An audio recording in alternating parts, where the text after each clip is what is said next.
Yeah, now you can see me. Hey, what's up? It's Misha, and it's Wednesdays for Pre-T Guys. And the topic of the week is relationships. Now, I'm a bit different from most of the guys on this channel when it comes to relationships and stuff and the like. So, I'm in a polyamorous relationship. I would say polyamorous because there's no way in order to say that. Um, Again, sorry I'm late. I had to get blood tests and all that fun stuff. But anyways, I'm in a polyamorous relationship. It's the best relationship I've ever had with the best guy I've ever known. When I say that, I have a primary. A lot of polyamorous people don't like to say they have a primary partner or anything else, but he's my primary partner. Emotionally, every bit of me is invested into him, and so I say that's my primary partner. He may not say different because he has he's kind of got the doctor. He's kind of a time lord. To tell you the truth, he has two hearts and he has a lot of love to give. So he's very emotionally polyamorous. But anyways, this is the best relationship I've ever had. It's the most honest relationship I've ever had. It's the most trusting relationship I have. I trust every bit of my boyfriend. I like there's no doubt in my mind of anything. I know everything about him. I even I can read his mind. I know what he means, and there's just every bit of myself with him. And that's what makes a polyamorous relationship great.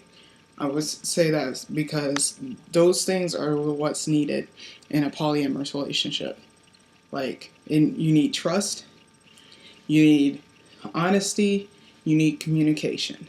And I'm telling you right now, it's those three things are what's going to make a polyamorous relationship work. It's what makes a monogamous relationship work, but monogamous people don't tend to use these things.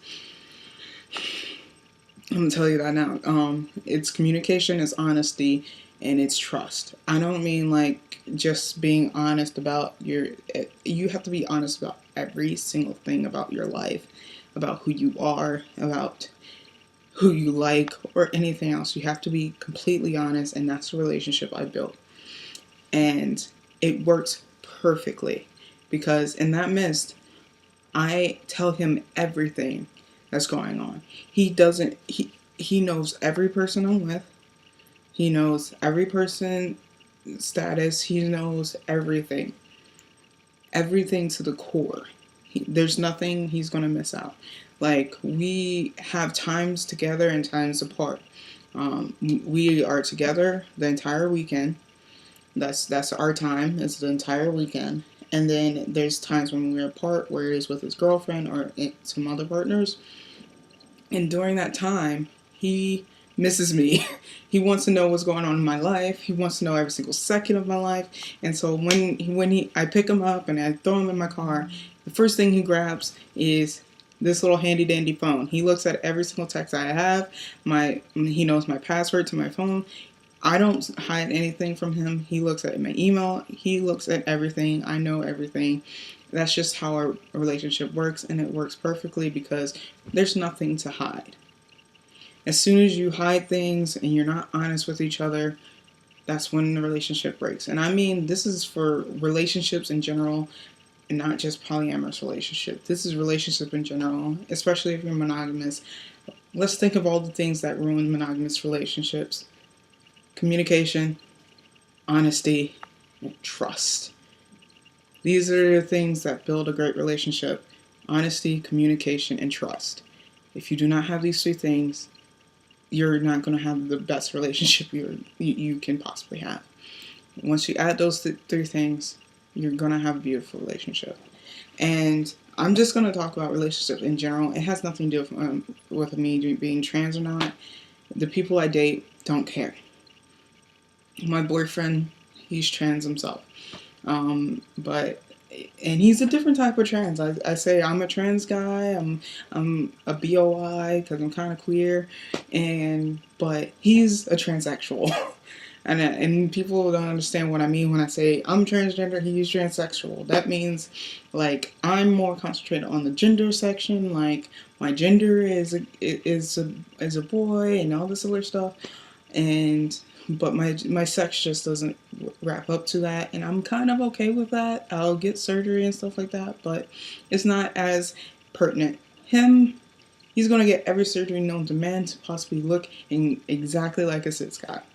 That's what I call a transsexual, because at that point you're concentrating more on the sex part of it than the gender part. But we have a great relationship, and he respects everything. He's very queer minded, but has a very cisgender guy point of view. He's definitely a cisgender guy up there. There's no doubting that. But we have one of those great relationships, and I hope you have a great relationships, and you have communication, you have honesty, you have trust, and you have communication, all that other stuff, blah blah blah. It's important, and you need to build that healthy relationship. And I'm all about healthy relationships and love and care and all that stuff, because I mean, in a world where you're trans, there's sometimes where you just need someone there. It's always there, that constant reminder of who you are, that constant reminder that you're loved and you're cared about, and someone is always going to be there looking out for you. So, but that's all I have for today. I'll see you next week.